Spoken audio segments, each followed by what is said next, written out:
Eu sei, irmãos, que existem muitas coisas que abalam a nossa fé. E esse mês de janeiro tem sido um mês de direcionamentos da parte do Senhor. Nós temos recebido direcionamentos, diretrizes da parte de Deus para começar esse ano para viver milagres de acordo com aquilo que o Senhor tem nos chamado para viver. E semana passada o pastor Sérgio ministrou aqui sobre a gente estar preparado, né? A gente ter uma visão diferenciada quando o cerco se estabelece sobre a nossa vida. E nessa semana eu quero trazer uma palavra que eu tenho meditado, tenho buscado ao Senhor. E diante desse quadro que a gente tem vivido, irmãos, um quadro tão caótico, tão estranho, nós estamos em tempos estranhos, onde as guerras, elas não só estão a nível nacional, lá fora, né, com outras pessoas, mas também na minha vida, na sua vida. Tanta coisa aí, irmãos, essas semanas agora, a gente fica recebendo WhatsApp, mensagem, e todo mundo desesperado, alerta com coisas que estão acontecendo na nossa volta, e a gente precisa entender, a gente precisa compreender que essa não é a hora da gente perder a cabeça.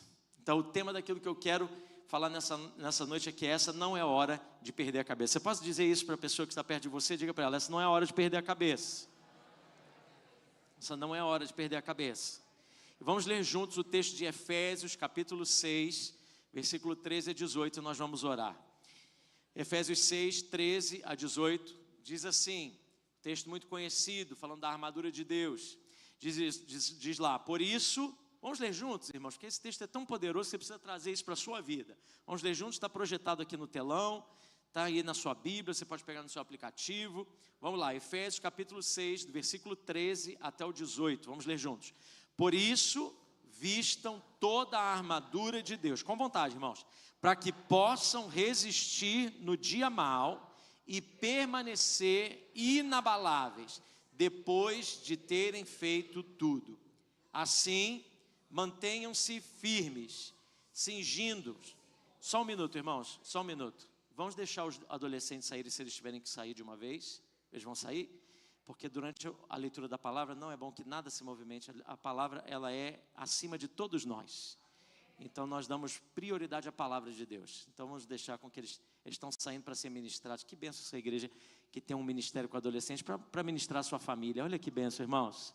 Já deixo aqui o meu chamado para aqueles que têm vocação para lidar com adolescentes, com jovens, se juntam, porque nós estamos precisando. Nós queremos ver uma geração de carregadores de um avivamento sendo levantados aqui. Amém? Amém?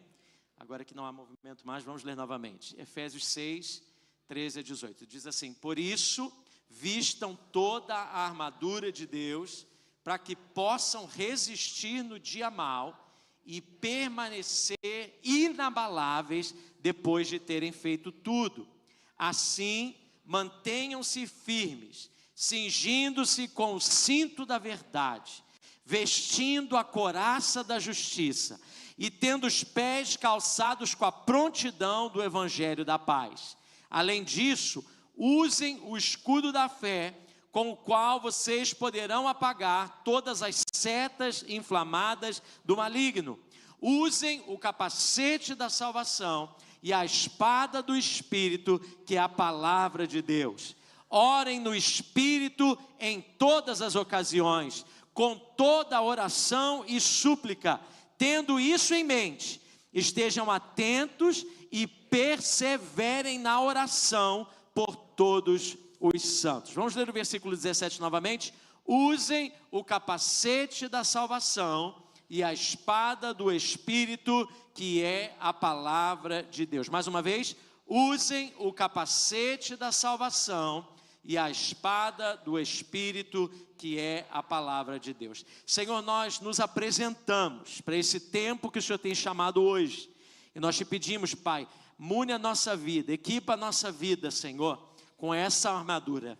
Reveste-nos nessa noite, prepara, Senhor, a nossa vida para permanecer firme e inabalável quando chegar o dia mau. Se esse é um tempo mau, nós precisamos estar prontos, preparados, equipados, apostos. E nós te pedimos, Senhor, fala ao nosso coração, muda, Senhor, coisas dentro de nós. Senhor, a tua palavra tem poder para nos dar direção, ânimo, força, para nos corrigir, nos alertar, Senhor, e nos nos dar o caminho, e nós abrimos a nossa mente, e tudo aqui, Senhor, se submete ao poder da Tua voz, para que, Senhor, nenhum de nós saia dessa noite sem ser marcado pela Tua presença. É o que nós oramos em nome de Jesus, e a igreja diz, amém, amém.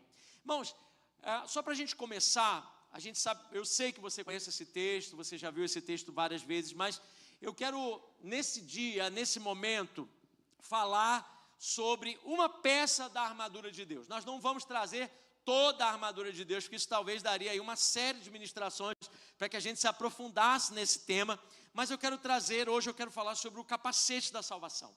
Para que serve o capacete da salvação?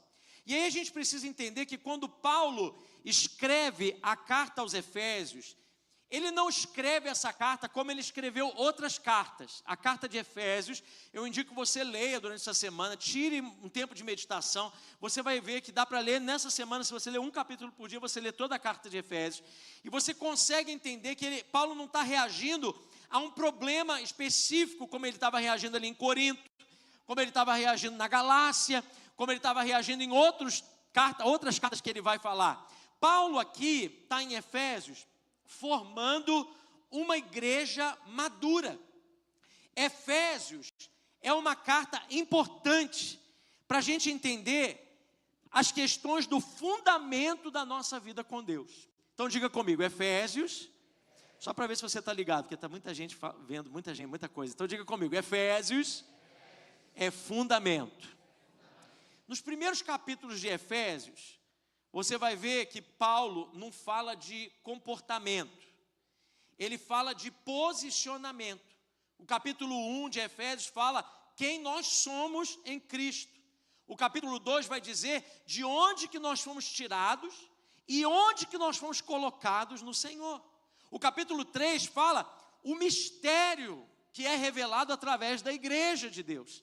O capítulo 4 e o capítulo 5, ele fala sobre posicionamentos que a gente precisa ter na nossa nova identidade, coisas que vão falar da nossa vida diária. Então, irmãos, é só no final aí do capítulo 5, que a gente vai, no capítulo 6 que a gente leu, o último capítulo, que Paulo começa a trazer para nós a ideia de que nós estamos numa guerra. Paulo termina dizendo, vocês só conseguirão permanecer firmes na guerra, vocês só permanecerão firmes no tempo difícil, se vocês entenderem o posicionamento de quem vocês são.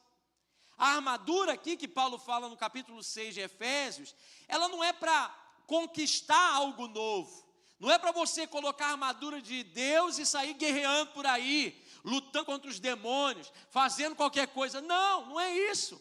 A armadura de Deus é para proteger aquilo que você já foi revelado. Na verdade, a armadura vem como uma proteção em todo o treinamento, tudo que foi investido, toda a revelação, é uma forma de manter, a armadura é para isso, não é para fora, mas é para que eu fique de pé, para que eu me torne inabalável. Essa armadura, ela não prepara você para sair dando espadada em ninguém. Pelo contrário, ela prepara você para não abandonar a espada. Ela prepara você para manter o seu coração limpo diante do Senhor. Ela prepara você para ter os seus pés correndo para o propósito de Deus. Ela prepara você para manter a sua mente no lugar. Para a verdade de Deus cingir você e nada que o inimigo tem tentado vir contra você prevaleça. Então essa armadura ela é poderosa. Quando Paulo chega aqui em Efésios capítulo 6, ele já deixou algo claro para nós. Ele diz para nós, vocês já foram abençoados, vocês já foram selados, vocês já estão assentados com Cristo, vocês já receberam acesso direto ao Pai, vocês já foram reconciliados pela cruz e o sacrifício de Jesus, vocês já fazem parte do corpo do Senhor, e agora todas essas verdades precisam ser guardadas, porque quando chega o dia mau, quando chega a dor, quando chega o momento difícil, quando a conta bate vermelho, quando o emprego termina, quando a posição imigratória muda, quando a carta chega, quando as notícias do Brasil vêm na tua direção, quando alguma coisa vem para abalar o chão de debaixo do teu pé, as verdades de Deus precisam estar guardadas, seladas, intactas dentro de nós, porque é isso que vai fazer a gente prevalecer o dia mal. Então a pergunta aqui, irmãos, não é como vencer, porque na verdade quem recebe a armadura de Deus já é vencedor. Vou falar isso de novo, irmãos, porque você precisa hoje sair desse culto sabendo quem você é. Nós não estamos falando aqui sobre vencer, nós já estamos falando aqui como nos manter vencedores dessa batalha. Você já é mais do que vencedor. A pergunta aqui é como permanecer sem perder constância. Quem está comigo aqui nessa noite? Por que a armadura de Deus vai aparecer no final da carta de Efésios? Paulo está ensinando aqui algo, ele não está ensinando para nós uma estratégia de ataque. Entenda bem, irmãos. Ele está ensinando para nós a teologia da permanência. Hello? A vida cristã é feita de permanência, de manter permanente. Porque a gente passa, irmãos, deixa eu dizer uma coisa, eu não ia falar isso, mas eu acho que o Espírito está falando aqui algo para nós. Nós temos uma fase da nossa vida em tudo isso, tá? Em tudo, aplica isso em todas as áreas da sua vida. Você tem uma fase da sua vida que você entra numa área de euforia. De novo, quando algo é novo, tudo se torna muito legal, muito jóia, muito maravilhoso. A gente fica empolgado, não é assim? Quando você conhece uma pessoa que você se apaixona, e aí você vai e faz o mundo, e compra flores, e escreve poesia, faz serenata, e se empolga, e vai, e espera, e liga, e fala até a meia-noite, e faz, e viaja até não sei quanto tempo para chegar, para fazer, para acontecer. É o tempo, é a fase da euforia, é normal, é natural. Mas essa fase da euforia, ela tem um fim. E aí a gente transiciona da fase da euforia para a fase da rotina. Porque uma vez que é estabelecido algo, aquilo entra numa rotina, é normal, é natural. Você chega no emprego, você quer dar o melhor, você quer mostrar serviço, você está empolgado, ali é o melhor, é algo dos sonhos, você vai ter dinheiro agora para juntar, para comprar, para fazer, você está na euforia, mas de repente, você começa a perceber que não é tudo aquilo. Que geralmente aquilo que era tão novo, tão importante, tão chamava tanta atenção, agora já não chama porque é cotidiano, é natural, é comum. E aí da fase da euforia a gente passa para a fase da rotina. E é aqui nessa fase da rotina, que é uma fase transicional, que a gente precisa estar ligado, que se a gente não fizer as atitudes corretas nessa fase da rotina, permanecer, não deixar o brilho acabar, criar novos mecanismos, renovar coisas que precisam ser renovadas, retirar coisas, porque é na rotina, é no dia a dia, é no compromisso diário, é na permanência, é que a gente vê as reais atitudes vindo à tona. É quando eu não tenho mais que falar eu te amo para agradar ninguém, mas eu continuo falando eu te amo, porque eu entendo que agora não é mais para conquista, agora é investimento para permanência. É a manutenção que precisa acontecer, é ali investindo, é trabalhando, é um eu te amo que agora vem no meio de um conflito, que agora eu tenho que escolher um posicionamento diante daquilo que talvez eu não sinta, mas eu tenho que falar, porque faz parte daquele momento, porque vai chegar o tempo onde essa rotina, ela vai gerar frutos abençoados, não é assim? Vamos trazer, vocês estão me olhando com a cara assim de quem não está entendendo. Então vou trazer para uma coisa que pega todos nós. Você faz assim, olha, vamos perder peso. Eita, não estou vendendo monjaro, não estou falando nada disso. Estou falando como é que era antigamente. Tá quase assim, a gente tem que explicar como é que era que a gente perdia peso da geração anterior, porque nessa agora é só injeção. Mas antigamente, irmãos, para a gente perder peso, o que você tinha que fazer? Você tem que mudar a rotina, não é? Aí você começa, você fala, gente do céu, o tempo da euforia é assim, você fala, agora eu vou. Não, quando o verão 2026 chegar, eu estou tinindo, né? Eu estou feliz, vou poder tirar a camisa, ficar feliz, ir na praia, eu vou me sentir melhor, minha saúde vai estar melhor, eu vou estar feliz, vou poder botar uma roupa e me sentir bem. Aí você vai naquele tempo da euforia, aí você cria a rotina vem, você vai para a academia.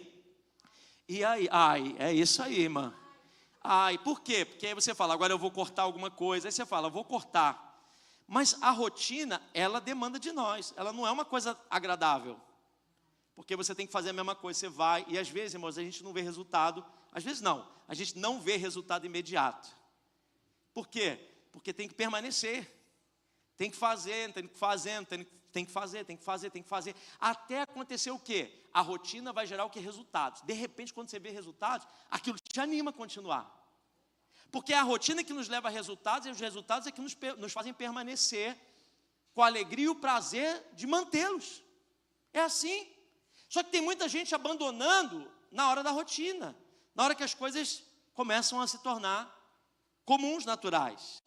Então aqui, irmãos, Efésios 6 traz para nós uma chave, um momento, que Paulo está falando aqui dessa armadura, que ele não está dizendo para a igreja, avança, veste a armadura e vai atacar, rompe com tudo, faz agora, luta. Não, ele está dizendo, vista a armadura de Deus para quê? Para permanecer firme. Isso revela algo profundo, irmãos. O maior risco do cristão maduro não é do maduro cristão, é do maduro cristão, né? Do cristão maduro pode ouvir aí que tem um cristão maduro. Ele não sei, né? Mas os irmãos estão entendendo. O maior risco do cristão maduro não é cair no pecado. Esse não é o maior risco. Porque a pessoa que está firme na sua caminhada com Deus, ele escolhe, você tem consciência, tem o Espírito Santo, você ouve a voz de Deus. Então o maior risco não é cair no pecado escandaloso. Não é sair daí, de repente a gente até vê, de vez em quando você pega aí um ou outro, isso não é a regra geral, mas acontece. Mas o maior risco de um cristão amadurecido, firme, que tem experiência com Deus, não é cair no pecado escandaloso, é perder lucidez, clareza espiritual na sua caminhada. É na rotina do que está fazendo, esqueceu porque até que está fazendo. É abandonar princípios elementares. A guerra que Paulo descreve aqui não é contra a carne, nem contra sangue. Mas essa guerra também não é abstrata.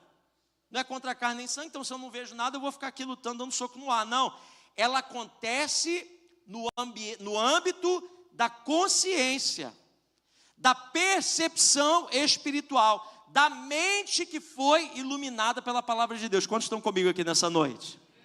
Por isso, quando Paulo descreve essa armadura, ele conecta cada peça dela a uma verdade espiritual de algo que ele já falou antes.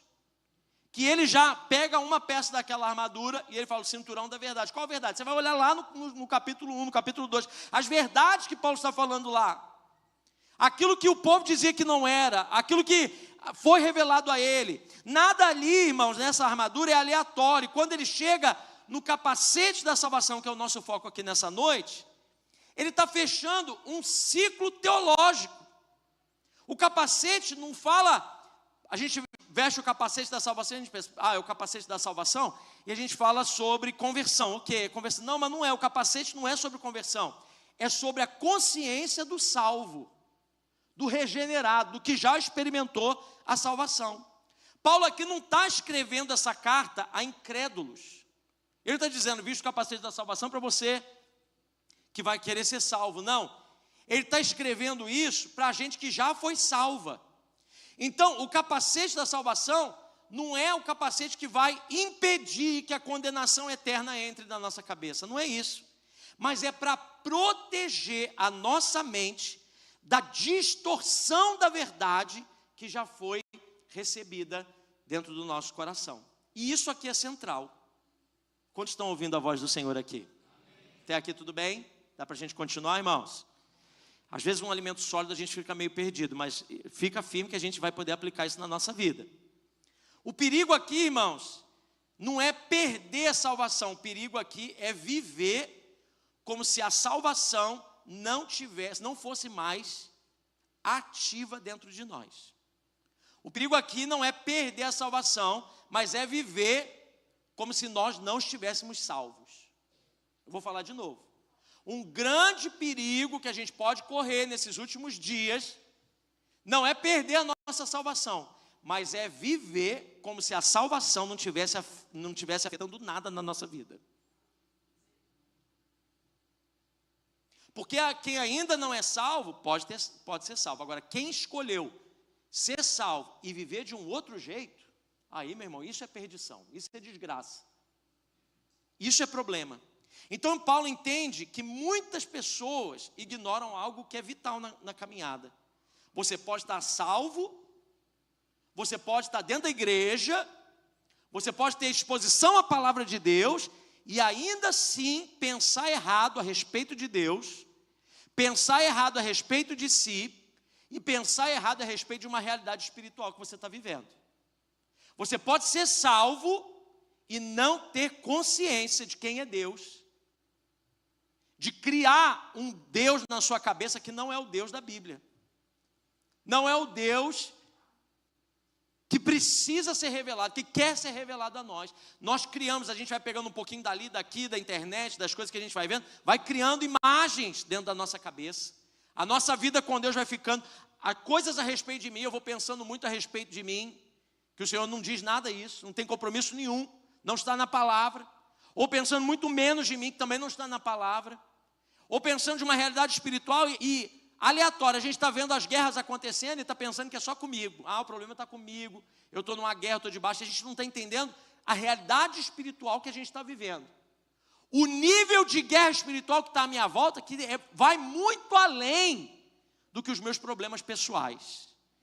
E quando isso acontece, irmãos, quando alguém perde noção disso, a fé fica enfraquecida, a oração perde ousadia, você não é mais ousado em oração, a identidade começa a ficar confundida, a perseverança não vira algo que vem de uma ação do Espírito em nós, mas vira esforço humano, e aí pode ser abandonada, pode ser desistida. E é por isso, irmãos, que o capacete protege a cabeça e não protege o coração, não as mãos, mas protege a mente, porque toda a carta de Efésios é um convite à renovação de percepção espiritual. O que Paulo está dizendo aqui na essência, para a gente resumir e entrar nos 3 pontos que a gente vai trabalhar nessa noite, é o seguinte: se vocês perderem clareza sobre quem vocês são em Cristo, todo o resto da vida cristã entra em colapso. Está entendendo? Por que eu tenho que criar uma introdução tão grande para falar disso? Porque se eu entrar no ponto só, a pessoa perde tudo que eu falei. Então eu estou aqui construindo uma estrada para você estar nela. A armadura e o capacete que a gente vai estar falando aqui é para você se manter naquilo que você já sabe. Infelizmente tem muita gente que sabe pouco, porque se expõe pouco à presença de Deus, à palavra de Deus. Tem pouca munição. Quando o dia mal chega, você não tem como se colocar de pé, porque não tem força para guardar. Você fica tentando catar uma armadura para você guerrear naquele momento, mas na verdade, o Senhor não quer que você vença um momento, o Senhor quer que você ande em vitória. O Senhor quer que você ande em vitória. E andar em vitória não significa que a gente vai ter guerra. Mas eu sei quem Deus é nessa guerra, eu sei quem eu sou nessa guerra, e eu sei qual é a realidade espiritual que está à minha volta. Quem está me ouvindo aqui nessa noite? Então, Efésios 6 não é um chamado à guerra emocional, é um chamado à lucidez espiritual. Então nós vamos trabalhar em 3 coisas. Primeira coisa que nós vamos ver aqui, nessa questão de não perder a cabeça, por isso que a gente está falando do capacete, a gente não pode perder a cabeça, minha cabeça está guardada, minha mente está protegida. A gente vai ver onde que a mente é atacada, a gente vai falar sobre como a identidade é preservada, como a nossa identidade é preservada no Senhor, e como que a gente mantém uma lucidez espiritual diante das pressões que a gente está passando. Tem alguém aqui passando algum tipo de pressão? Só levanta a mão assim e diz misericórdia, levanta aí. Fala, então é para você. Para outros que estão vivendo com um suco de laranja, tomando na rede, com o pé para cima, sem problema nenhum, não tem pressão nenhuma aí na sua vida. Você só fica orando por nós nessa noite, tá bom? Se você não está passando por pressão, os irmãos que não levantaram a mão e disseram misericórdia, só ora por nós. Ora por nós, porque tem uma pressão que vem uma pressão Às vezes no âmbito do casamento, dos relacionamentos, do trabalho, na vida espiritual, tudo que eu estou fazendo, uma pressão ela vem. Então eu preciso ter clareza dessas coisas. A primeira coisa, irmãos, é responder onde que a nossa mente é atacada. Deixa eu dizer uma coisa para você, a sua mente, ela é atacada, porque o ataque, essa guerra espiritual, ela não é contra a sua vida. A guerra espiritual que se estabelece contra nós, é contra aquilo que nós cremos. Não é porque você é bonitinho, não é porque você é quem você é. O diabo não quer saber que você é você. Ele quer saber o que você crê. Porque o que você crê, o que você entende de Deus, o que você coloca em prática, é o que transforma a sua vida. Então ele não quer saber essa sua patente, não quer saber se você é crente, se você não é, se você é filho de quem, se você tem dinheiro, se você não tem, se você é bonito, se você é feio, magro, gordo, o que você seja. Ele quer saber o que você crê. Porque é aí que ele entra. O ataque não é quem somos, mas naquilo que cremos. Quando Paulo escreve aqui a Efésios, ele não está lidando com uma igreja que era uma igreja imoral, uma igreja desordeira, uma igreja cheia de heresia. Não, ele está lidando com algo mais sutil, mais perigoso. Ele está lidando com uma igreja exposta aos riscos de perder clareza espiritual das coisas. Por isso que antes de falar de armadura, ele insiste repetidamente em um tema que ele fala na carta dele de Efésios, que é a iluminação do entendimento. Olha Efésios 1,18, diz assim: oro também para que os olhos do coração de vocês sejam iluminados, a fim de que vocês conheçam a esperança para a qual ele os chamou, as riquezas da gloriosa herança dele nos santos. Então Paulo está orando, por quê? Por uma iluminação do entendimento. Porque a gente pode estar, irmãos, ofuscado no entendimento, a gente não consegue entender. E aí, irmãos, repare uma coisa, Paulo não ora para que eles recebam algo novo. Paulo, ele ora para que eles enxerguem corretamente o que eles já receberam. E isso revela aqui o campo de batalha dessa guerra que a gente sofre. A guerra nunca é contra o que você não tem, mas é contra aquilo que você já sabe. O inimigo não está, primeiramente, tentando destruir a sua vida. Ele está tentando desorganizar a sua percepção de Deus. Porque se ele consegue desorganizar a sua percepção de Deus, ele distorce quem Deus é, ele confunde quem você é, e ele relativiza aquilo que já foi dito para você. Será que é verdade mesmo? Será que isso aplica para a minha vida ou só para quem é muito santo? Será que isso é verdade para mim ou só para quem já conhece muito da palavra?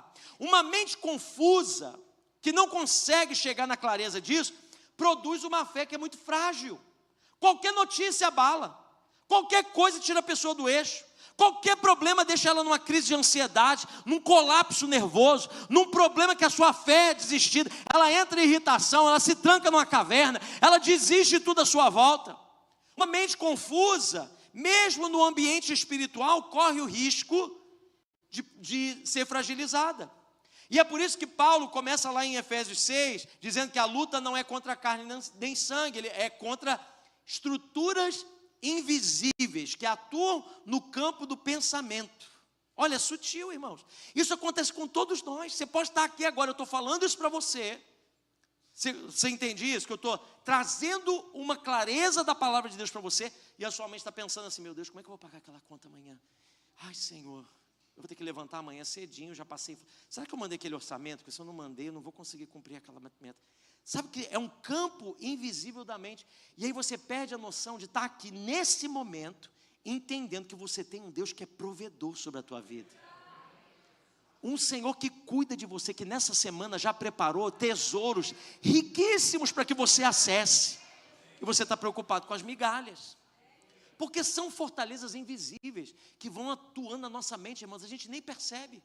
A gente pode estar num ambiente que a gente está sendo exposto a uma verdade como essa, a luz do céu está brilhando dentro de nós e a gente está olhando aqui uma coisinha tão pequena.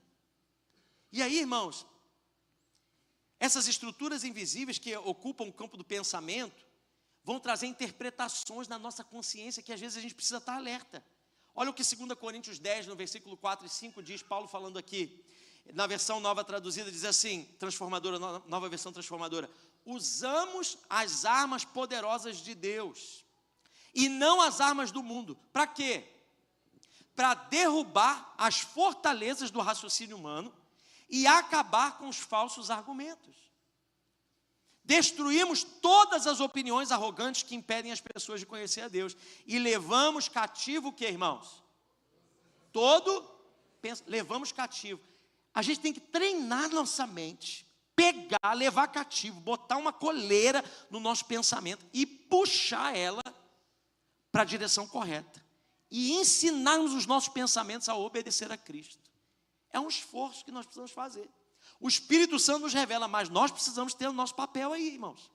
A palavra que sofisma, que Paulo está falando aqui, ela não é uma mentira, aqui não é uma mentira grosseira. Não é o que está na cara que não é verdade. Sofisma é um argumento que parece razoável. É algo que parece verdadeiro, mas na verdade afasta a gente de Deus. Não é assim, irmãos, Deus não existe. Porque se a gente falar Deus não existe, você vai dizer, claro que Ele existe. Claro que Ele existe. Falei com ele essa manhã, eu senti ele aqui na hora do louvor, mas é lá na hora da pressão, é dizer assim, Deus existe, mas será que Ele está aqui pertinho de mim agora? Deus existe, mas talvez não é para mim, é para alguém que merece mais. Não é dizer assim, Deus não fala, porque Deus fala, mas é pensar, Deus fala, mas é você que não sabe ouvir. Você nunca vai conseguir ouvir o Senhor, porque você não sabe como. Você não tem uma vida espiritual tanto para tal. Você esquece, irmãos, que todas as vezes que Deus queria falar com alguém, Ele não quer saber quem é que era. Até para pessoas que não tinham nada, estavam errando. Não é? Quando Balaão estava lá, indo para profetizar contra o povo, ele faz o quê? Usa uma mula, irmãos. A mula vai, espreme o pé de Balaão na parede, começa a bater na mula, Deus vai lá, usa a mula, e a mula fala para ele, por que você está batendo tanto? O homem cai e fala, meu Deus, o que é isso? Não quer saber, Balaão tinha uma vida de oração, Balaão estava errado, estava tudo errado. Deus fala, deixa eu dizer uma coisa para você, Deus fala com você. Deus fala com você lá no seu carro, Deus fala com você quando você levanta, Deus fala com você no seu trabalho, Deus fala, irmãos. A linha de comunicação com Deus não foi interrompida. Às vezes a gente não está percebendo, porque a gente está deixando outras vozes, mas que Ele fala conosco. A gente entende, Deus, não é que Deus promete só e não cumpre. A gente fala, não, o Senhor é fiel. Mas é que Ele fala, Ele prometeu, mas está passando tanto tempo. Ele prometeu, mas eu não estou vendo isso acontecer. Você está vendo esses sofismas? É sutil. Eu entendo que Deus faz, mas para mim, essa verdade não é. Eu sei que Deus faz lá com outra pessoa. Eu já vi testemunhos, mas comigo é diferente. O ataque mais eficiente, irmãos, não é aquele que nega Deus, mas é aquele que redefine quem Deus é para você. Ele deixa de ser o ser supremo para ser uma pessoa distante. Ele deixa de ser alguém que ama você para ser alguém que só gosta de você. Então o ataque que a gente vai viver é esse. Por isso a mente é o primeiro alvo do inimigo. Paulo entende algo que muita gente ignora. Antes de alguém abandonar a fé, ela começa abandonando a clareza. Antes de abandonar a fé, quer ver? Você está aqui, recebendo de Deus, e você não consegue ter prazer nas coisas do Senhor mais, não te gera mais fome. Infelizmente, tem gente que está aqui e está fazendo compra na Shopee. Tem gente que está aqui e está checando qual que é o próximo status que ela está vendo no Instagram. Não estou te acusando, nem estou dizendo, nem sei se você está fazendo isso. Estou falando aqui quando a gente está na presença de Deus. Estou falando em qualquer momento desse. Estou falando quando você não consegue se entregar mais por completo a nenhum lugar. Porque sua alma já está tão longe. Não tem mais clareza do ambiente que você está. Meu irmão, nós estamos na presença do Deus Todo-Poderoso. Nós estamos aqui, irmãos, reunidos como povo de Deus, para que milagres aconteçam. Irmãos, nós não estamos aqui, deixa eu dizer uma coisa para você, eu tenho orado muito sobre isso nesses últimos dias, tenho andado numa crise de pensar algumas coisas fora do contexto, fora do normal que a gente está vivendo. Ontem eu tive a oportunidade de viajar com 2 irmãos para a gente fazer uma visita, e a gente foi conversando sobre coisas da nossa vida espiritual, e eu pude compartilhar com eles algumas coisas que são crise dentro de mim, e uma delas é assim, irmãos, dá para a gente hoje em dia fazer igreja sem o Espírito Santo? Dá para a gente juntar um grupo sem o Espírito Santo? Dá para eu falar aqui jargões que vão ativar aí alguma coisa dentro de você sem o Espírito Santo? Dá para a gente ter um louvor aqui maravilhoso sem o Espírito Santo? Dá para a gente gastar 2 horas da nossa vida aqui e não ter o Espírito Santo. Mas não dá, irmãos, para a gente viver o que a palavra está dizendo para nós, ser o Espírito Santo, não dá. Não dá para amar a Deus sem o Espírito Santo, não dá. Não dá para viver tudo que Deus tem para a minha vida, se eu não escolher o Espírito Santo. Então, por favor, irmãos, enquanto você estiver aqui no culto, escolha ter o seu culto com o Espírito Santo. Deixar o Espírito trazer o lavar da palavra na sua mente, no seu coração. Onde isso aplica para mim? O que eu estou fazendo da minha vida? A gente pode gastar tempo da nossa vida achando que a gente está fazendo uma rotina religiosa e na verdade está trazendo transformação nenhuma. Sabe, irmãos, ninguém se perde de repente. Primeira coisa que a gente vai perder na nossa caminhada cristã é nitidez espiritual. E aí, irmãos, a palavra começa a parecer pesada, a oração começa a virar esforço. Começa a virar, bate no teto, não tem graça. A presença deixa de ser percebida. A fé vai virar memória, ela não vira conexão, convicção. Não é falta de Deus, é excesso de ruído à nossa volta. E é por isso que o ataque é na mente. Quem controla a narrativa interna, controla o rumo da vida espiritual. O diabo não precisa fazer você pecar hoje. Ele tem todo o tempo do mundo. Ele está aí desde o começo, ele vai estar até o fim. Ele espera. Basta ele plantar um pensamento que você não confrontou.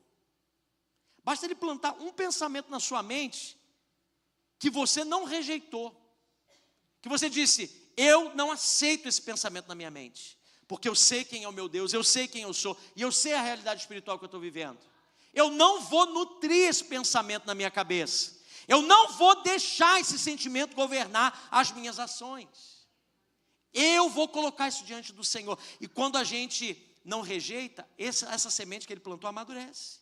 Pode não ser hoje, pode não ser amanhã, pode não ser daqui a um mês, mas um dia ela amadurece. Porque o diabo ele não precisa fazer, ele não tem urgência.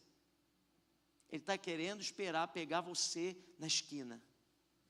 Mas hoje nós vamos pisar na cabeça do nosso inimigo. Nós estamos aqui nessa noite denunciando as obras do diabo. E se ele plantou coisas dentro de nós, no âmbito da nossa mente, nós vamos rejeitar isso no nome de Jesus. Pensamentos de divisão, pensamentos de autocomiseração, pensamentos de amargura, pensamentos de falta de perdão, pensamentos que denigrem o outro, pensamentos que denigrem a si mesmo. Aqui está uma verdade, irmãos. Muita gente não está em crise espiritual, não. Está em crise de interpretação. Interpretando Deus a partir de uma dor. Interpretando promessas a partir do tempo de espera que você está levando. Interpretando o silêncio de Deus como abandono. Interpretando o processo que você está vivendo como uma rejeição, uma negativa de Deus. Entenda, irmãos. É isso que Paulo está chamando de fortaleza aqui. Fortaleza não é um demônio externo. É um sistema de pensamentos que não foram confrontados. Espera aí, por que eu estou pensando isso? Por que eu estou triste desse jeito? Por que eu me sinto assim em relação a essa pessoa? Por que eu não reajo? Se eu já sei quem eu sou em Cristo Jesus. Por que eu nutro esse desejo? Por que eu nutro esse vício? Por que eu dependo dessa situação para me trazer alegria? Enquanto eu não sentar e confrontar isso, toda a fortaleza vai começar a partir de um pensamento que foi tolerado. E é por isso, irmãos, que o capacete da salvação precisa estar no lugar. Ele protege exatamente isso, a consciência de quem Deus é e de quem você é nele. Então a gente entende essa primeira coisa, onde o ataque começa na mente. Quando chegarem os pensamentos, confronte-os. Você tem autoridade para confrontá-los. Nessa semana, quando bater o medo, você diga assim, por que eu estou com medo? Quando bater a ansiedade, você diz, por que eu estou andando ansiosa? Se o meu Deus que cuida dos lírios do vale, dos passarinhos, Ele não deixa nada sair de órbita até agora, Ele não se mostrou infiel a mim, por que eu continuo andando ansioso desse jeito? Eu rejeito essa ansiedade no nome de Jesus. Eu declaro a paz de Deus sobre a minha vida. Eu não tenho que temer, porque o Senhor é por mim. Existem coisas, irmãos, que a gente tem que dar uma de louco. Não é porque está lá na nossa frente, vem um pensamento na nossa cabeça que se torna verdade. A gente tem que ter noção disso. Se o ataque é contra a nossa consciência, então a nossa próxima pergunta é inevitável. O que sustenta então a nossa identidade quando a pressão aumenta? Porque as pressões vão aumentar. E aí Paulo leva a gente para o nosso próximo nível. O capacete da salvação como identidade no meio da batalha. A segunda pergunta é como que a identidade é preservada? Como que a identidade é preservada? O capacete da salvação protege a nossa identidade.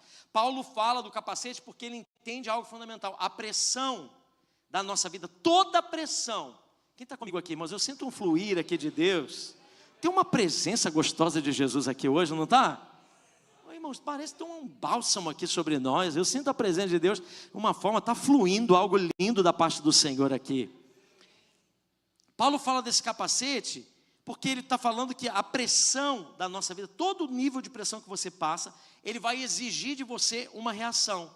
Não existe pressão neutra. Ela sempre empurra a nossa alma para agir de alguma forma. Toda pressão vai exigir de nós uma resposta. E é exatamente aí que a identidade entra em jogo. Porque identidade não é o que a gente declara quando tudo está bem. É o que governa as nossas reações quando tudo aperta. Não é assim? É assim ou não é, irmão? Vamos ser sinceros. Você fala assim, gente, eu sou uma pessoa tão paciente. Eu sou uma pessoa muito paciente. Eu tenho um nível de paciência. Até você lidar com aquele irmãozinho abençoado. Até você ter que ir tirar um documento lá no DMV. E aí tem que sentar lá. Até você ir para aquele médico que diz para você, chega às 2h30, você senta lá e fica até às 7 horas da noite esperando o cabra chegar. Aí você diz, eu sou tão paciente, mas na pressão é que a nossa identidade verdadeira vem à tona. É assim, é no trânsito que a gente descobre alguém, irmãos. Você está namorando com alguém, leva ele para um trânsito. Agora, pega na I4 na hora do rush. Você vai ver direitinho como é que ele vai lidar com os problemas quando você casar. Tão romântico, tão querido, mas leva na I4 na hora do brabo. E no trânsito, na hora da pressão, as coisas começam a apertar. Quando a mente não está protegida pela verdade da salvação, o corpo reage a partir da velha lógica. Mesmo dentro da nova natureza, a gente começa a pegar aspectos da nossa velha vida. E a Bíblia fala que isso é andar como os gentios. Lá em Efésios mesmo, no capítulo 4, Paulo diz isso. Efésios 4,17 diz, assim eu lhes digo no Senhor, insisto, que não vivam mais como os gentios, que vivem na inutilidade dos seus pensamentos. O problema aqui não é como os gentios andam, é como eles reagem às coisas. Você não pode reagir como um gentio, como alguém que não conhece o Senhor. Mas eu sou assim mesmo, eu sou ansioso. Não, meu irmão, você não é, você é uma pessoa que confia no Deus que você serve. Não, porque eu sou estourado assim mesmo. Se falou, meu cérebro está na ponta da língua, eu vou logo e falo. Não, você é alguém controlado pelo Espírito. Eu não sou, eu sou assim mesmo. Eu vou e brigo, porque eu falo, eu vou lá no meu direito. Não, você é alguém que dá o rosto. E aí, se a pessoa quiser dar um tapa aqui, você vira a cara e dá a outra face. Porque você nasceu de novo, você tem a identidade de Jesus em você. Mas eu não tenho, pastor. Aí é um ponto central.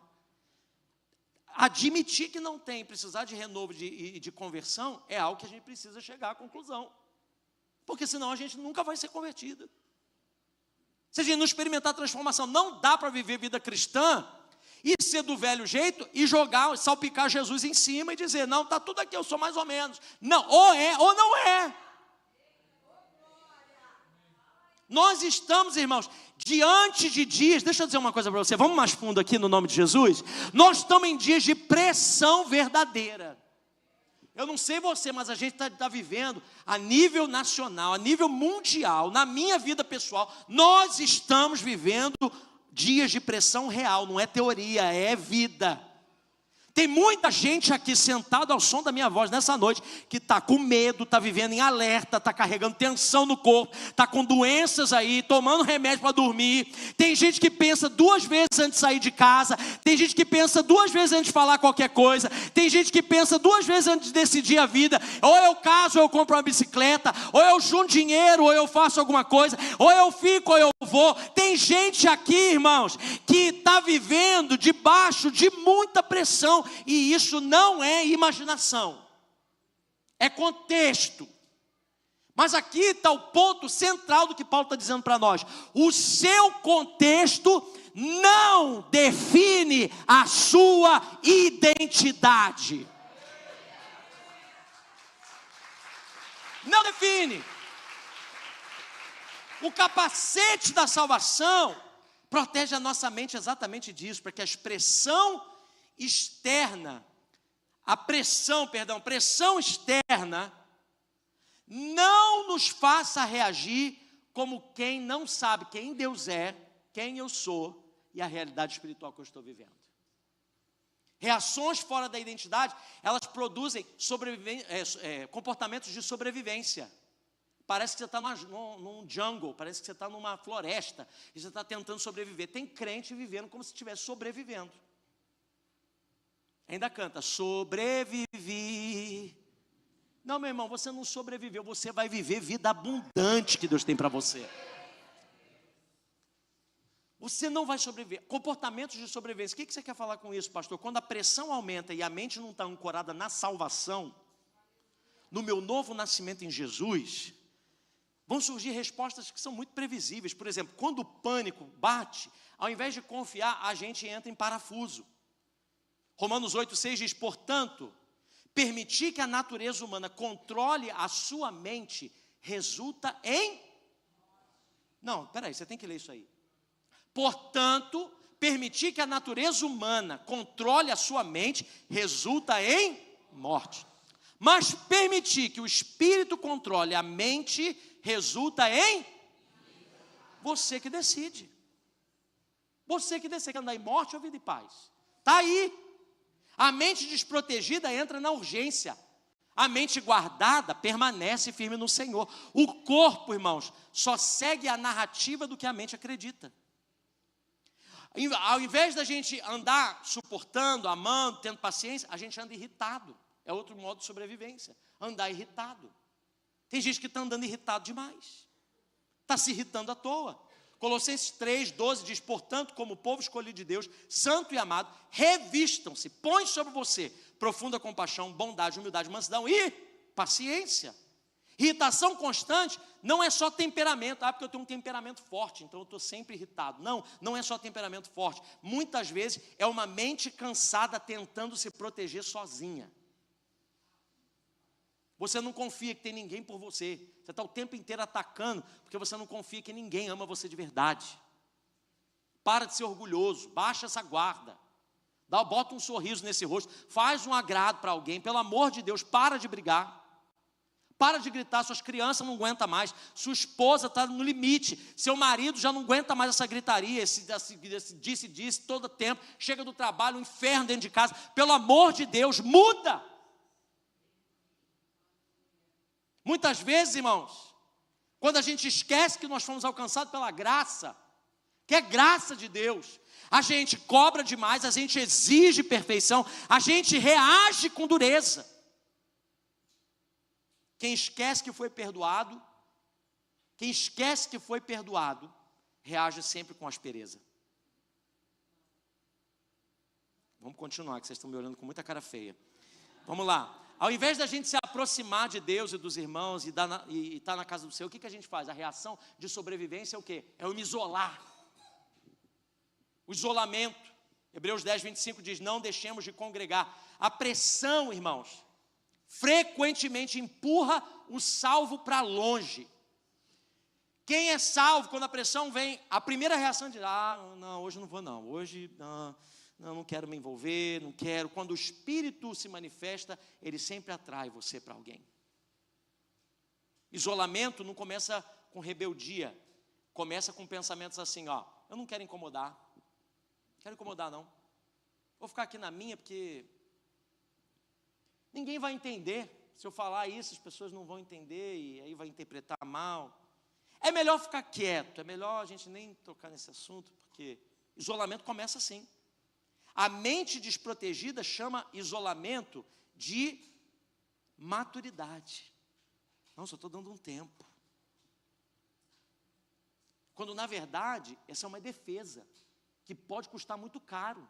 Porque se você começar a andar para muito longe, você se torna uma presa muito fácil. A igreja, irmãos, não é só lugar de culto, é lugar de cobertura espiritual. Estou numa crise essa semana. Eu vou ficar em casa, perto para cima, assistindo um filme da Netflix. O que você está fazendo? Chorando o leite derramado. Ai, passei uma semana difícil. Não estou tirando o peso da semana difícil. Mas espera aí. Eu preciso estar conectado no lugar que me traz esperança. No lugar onde a vida de Deus se manifesta, onde o poder de Deus me renova, onde eu sou lembrado das verdades que me sustentam. Isso eu não vou achar em filme nenhum, irmãos. Isso eu não vou achar em tempo de descanso. Eu posso ir para férias, eu posso ir para a neve, para a praia, eu posso ir para as Ilhas Caimã, eu posso fazer o que eu quiser. Posso ir para o Brasil ver a minha família. Mas se você entender que descanso é o tempo de isolamento, você corre um grande risco. O seu descanso se chama Jesus Cristo de Nazaré. É nele que a gente acha descanso. Quem se isola para se proteger, muitas vezes se enfraquece, sem perceber. Quem se isola para se proteger, vai se enfraquecer sem perceber. É uma atitude atrás da outra. Vamos continuar, irmão, o negócio está ficando feio aqui. Outra coisa que é sentimento de sobrevivência. Ao invés de discernimento espiritual, a gente vive por impulso.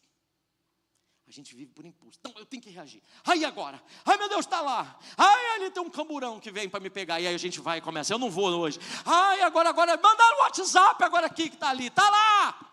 Essa semana mandaram, né? O irmão estava me contando, mandaram. Está um camburão ali no condomínio que veio para buscar. O irmão pegou o carro, foi lá para ver. Chegou lá, irmãos, era um negócio de cable que tinha lá, que estava ISIS. Aí alguém já leu ICE. Aí falou, tirou foto, mandou para todo mundo, despertando, espalhando. É cômico, mas eu não quero tirar o peso. A gente está vivendo dias difíceis mesmo. Mas não é quando chega uma notícia dessa que a gente tem que dizer, não vou, não faço, não vou. E aí a gente começa a andar na urgência das coisas. Nem toda urgência é direção, irmãos. O pânico sempre vai pedir de você decisões imediatas. Faz agora. Você tem que pensar agora. Você fecha esse negócio agora. Assina esse papel agora. Decide agora. Você tem que fazer. Por quê? Porque o pânico vai fazer isso conosco, o impulso. Mas existe, irmãos, uma direção que Deus tem por trás disso tudo.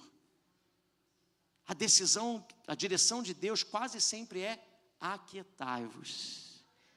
E vocês vão ver que eu sou Deus. Fica permanente, fica quieto. A mente salva, ela aprende a esperar. A mente salva não tem que reagir. Agora. A mente salva espera. O capacete da salvação protege a mente para não confundir. Não confundir o quê, pastor? Medo com discernimento. Às vezes a pessoa está dizendo, não, estou tomando uma atitude de discernimento. Não é medo, você está com medo. Medo tem que ser chamado de medo. E o verdadeiro amor lança fora todo medo. Ansiedade com prudência. Não, eu tenho que cuidar da minha vida, eu tenho que trabalhar mais, eu não posso me envolver tanto, que agora eu tenho que... essa é prudência, eu tenho minha família, mas espera aí. Você trabalha 24 horas por dia? 7 dias na semana? Você está cuidando da sua família para quem?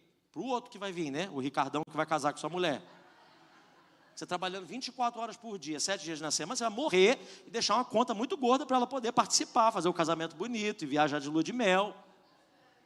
A gente entende, irmãos, ansiedade com prudência, desespero com sabedoria.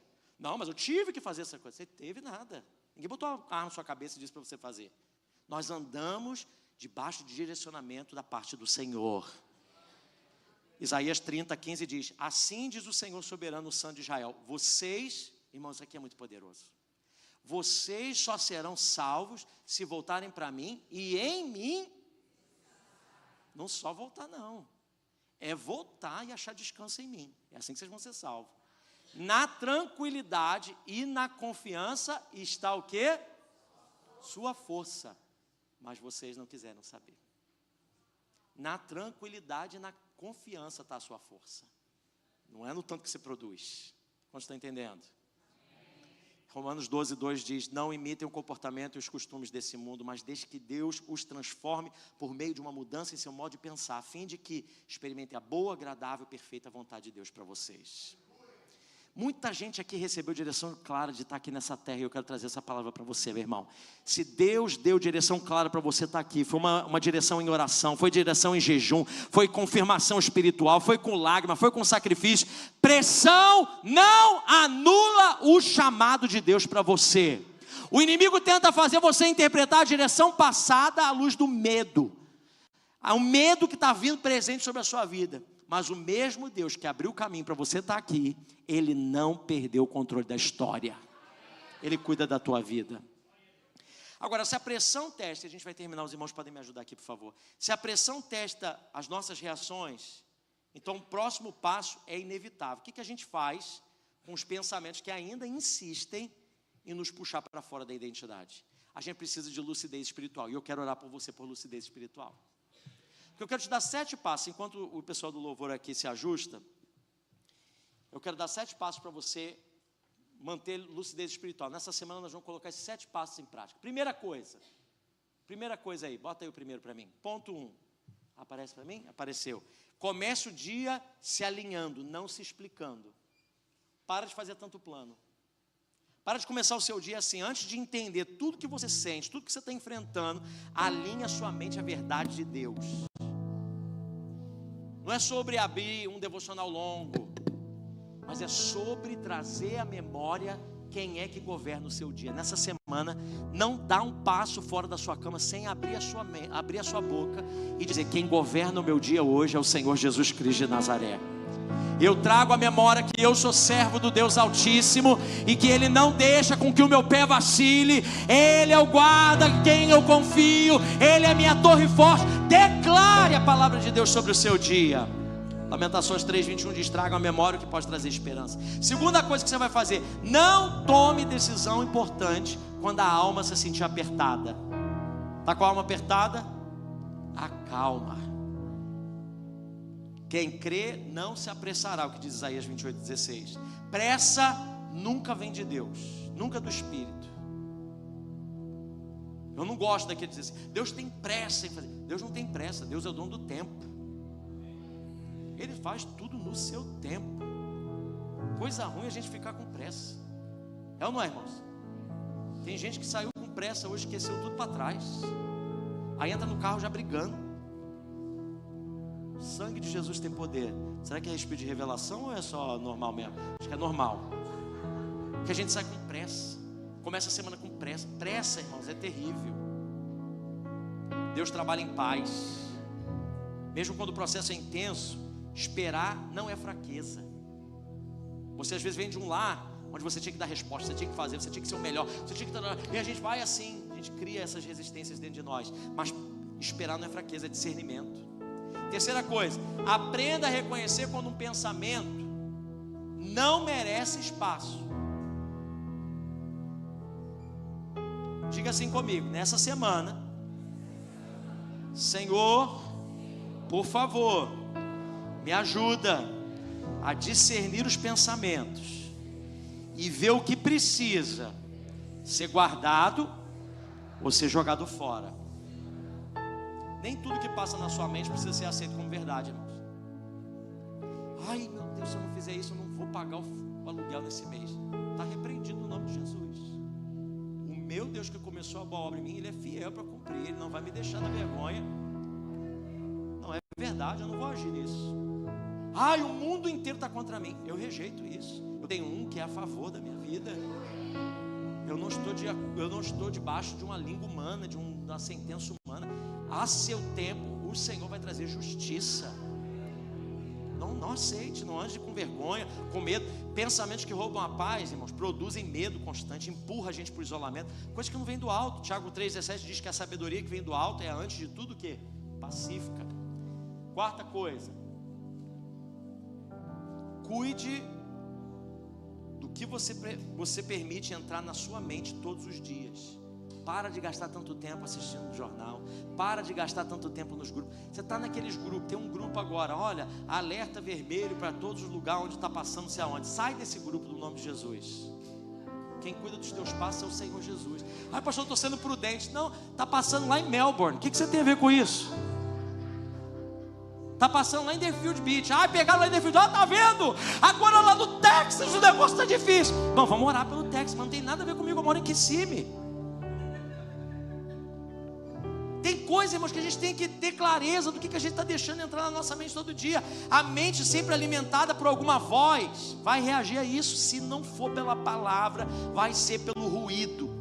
E lucidez espiritual exige o que? Sobriedade. Sede sóbrios e vigilantes. O diabo, o vosso adversário, está ao seu redor, rugindo. Tem que ter sóbrio. Sóbrio é o quê? Sóbrio a gente está no estado de clareza de mente. É bêbado e sóbrio. Bêbado perdeu o controle da mente. Não sabe se é verdade, se não é, não entende muita coisa. Você não deve andar como embriagado, você deve andar como sóbrio, sede sóbrios. Provérbios 11:14 diz, 1 Coríntios 6:12, tudo me é permitido, mas nem tudo me convém. Estou dando uma dica, tá, irmãos? Pega quem quiser, em nome de Jesus. Vamos lá, próximo ponto, qual é? 5º. Não atravesse processos difíceis em silêncio absoluto. Procura ajuda. Deus nunca planejou que a clareza espiritual fosse construída sozinho, porque às vezes a gente está falando. Quantos aqui passa o dia inteiro ouvindo a sua própria voz, falando consigo mesmo, não é? A gente vai falando, aqui dentro da nossa cabeça faz um sentido tremendo. Você já teve essa experiência? Eu estou falando aqui comigo mesmo, estou fazendo o maior sentido, mas quando eu explico isso para alguém, eu falo, meu Deus, que bobeira é isso que eu estou falando.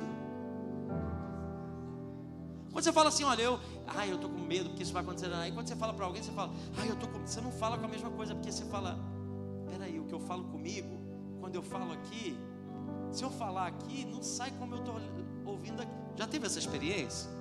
Ou é só eu que sou meio doido assim, mais ou menos? Porque eu já falei coisa aqui dentro da minha cabeça, que quando eu vou falar para alguém, eu falo assim, meu Deus, que idiotice. Melhor nem falar, porque nem vale a pena. Mas para mim fazia tanto sentido. Mas quando eu falo para alguém, já não faz sentido nenhum. É assim, irmãos. Você precisa de alguém. Provérbios 11:14 diz, onde não aconselha os planos fracassam. Compartilhar, caminhar com outras pessoas protege a mente de conclusões distorcidas. 6º, separe momentos de silêncio real diante de Deus. Desliga as telas, desliga as redes sociais. Tenha um tempo em silêncio com Deus. Se eu gosto do meu tempo em silêncio, tem dia lá em casa que o pessoal gosta de música, tudo e tal. Eu falo, gente, silêncio, hoje é dia do silêncio. Ninguém fala nada hoje. Vamos ter um dia de silêncio. A gente precisa de um dia de silêncio, irmãos. Nem toda oração precisa de palavra. Eu acho que eu mudei a sequência aí. Esse é o último, em silêncio. O 6º era, volte às direções que Deus já confirmou, mesmo quando o presente confunde. Deus não é homem para que minta. A gente precisa trazer à memória as promessas de Deus. Toda vez que você passar por situações, lembre de onde tudo começou. Eu sempre, quando faço um casamento, eu faço o casal ir até o meio, eu falo para ele, fulanos, voltem, olha para cá. A aliança de vocês começou aqui. Vai chegar um dia aí no seu casamento que você vai ver muita coisa. Então, da mesma forma que você está olhando de volta para mim, lembra de onde o seu relacionamento começou. Começou no altar, e no altar ele pode ser consertado. Na sua semana, meu irmão, você trouxe a sua vida no altar de Deus. E quando você passar por situações, já lembre-se, sua vida está no altar, sua vida não é sua mais. Quem governa a sua vida é o Senhor Jesus. Quem governa as suas decisões é o Senhor. Quem governa as promessas é o Senhor. Ele é quem governa a sua vida. Eu quero ler com você um texto. Vamos ficar de pé para a gente ler esse texto junto. Eu quero ler o Salmo 46. Eu sou apaixonado pelo livro dos Salmos, mas nós vamos sair daqui declarando esse Salmo sobre a nossa vida. Vamos ler esse Salmo 46 juntos? Vamos ler juntos, irmãos? Você está preparado aí? Diz lá, vamos ler juntos. Deus é o nosso refúgio e fortaleza, socorro bem presente na angústia, pelo que não temeremos, ainda que a terra se mude, ainda que os montes se transportem para o meio dos mares, ainda que as águas rujam e se perturbem, ainda que os montes se abalem pela sua braveza. Selá, para. Você sabe o que é esse selá? Selá é pausa. Selá é para, pensa e deixa isso tocar o seu coração. a gente não tiver isso, irmãos, a gente não tem clareza espiritual.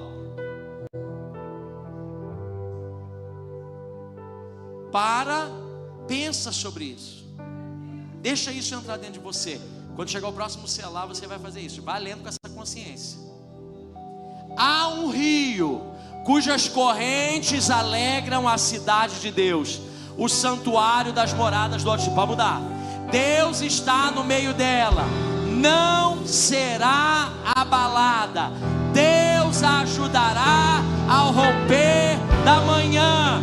As nações se embraveceram, os reinos se moveram, as leis estão mudando, a situação à minha volta parece difícil, mas Ele levantou a sua voz e a terra se derreteu. O Senhor dos exércitos está conosco, o Deus de Jacó é o nosso refúgio. Selá.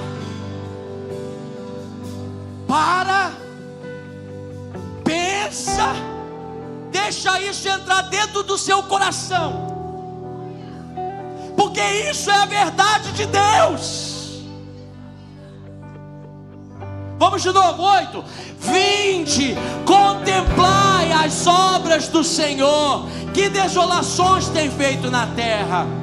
Ele faz cessar as guerras até o confim da terra, quebra o arco, corta a lança, queima os carros do fogo. Aquietai-vos e sabei que eu sou Deus. Serei exaltado entre as nações, serei exaltado sobre a terra. O Senhor dos exércitos está conosco, o Deus de Jacó é o nosso refúgio. Levante as suas mãos e reaja a essa palavra.